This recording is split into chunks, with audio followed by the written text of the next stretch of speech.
Hi guys, this is Christina Calhoun with Pretty Home Realty, and today I am here to talk to the sellers about how you can price your home correctly in a shifting market and set yourself up for success.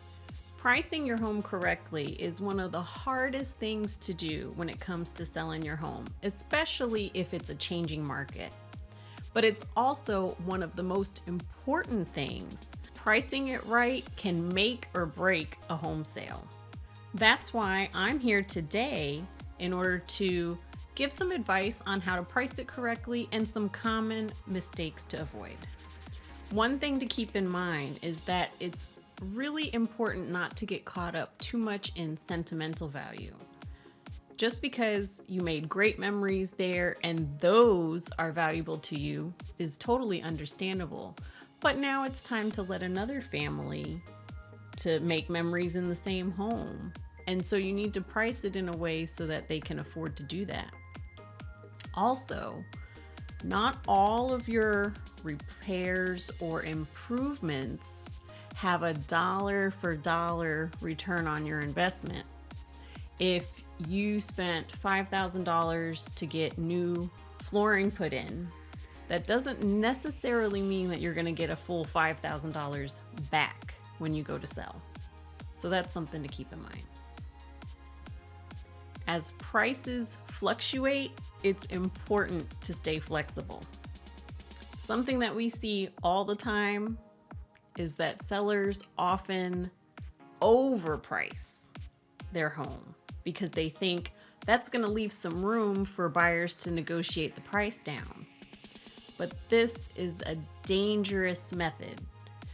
Oftentimes, the buyers will be scared away from the high price and they won't even come see the house because they feel like it's overpriced. Because there's not a lot of interest in the property, you're going to be lowering the price and unfortunately not getting a lot of interest.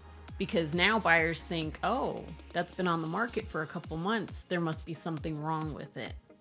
So overpricing is a very common mistake that we want you to avoid. Plus, if you start with an overpriced house, you end up doing what's called chasing the market.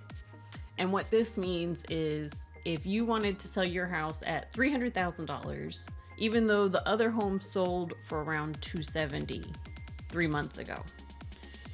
You price it at $300,000, it sits around for 3 months, and you say, okay, I'm gonna drop the price to what the other home sold for, around $270,000.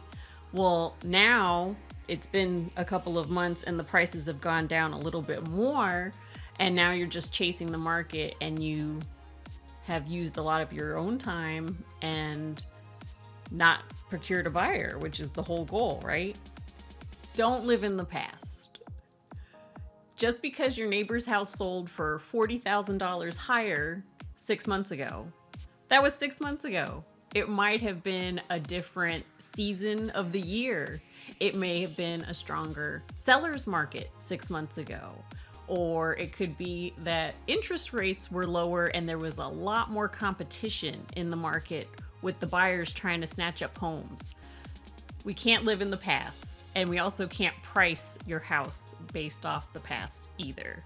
So we don't want you to be chasing the market and dealing with all those headaches.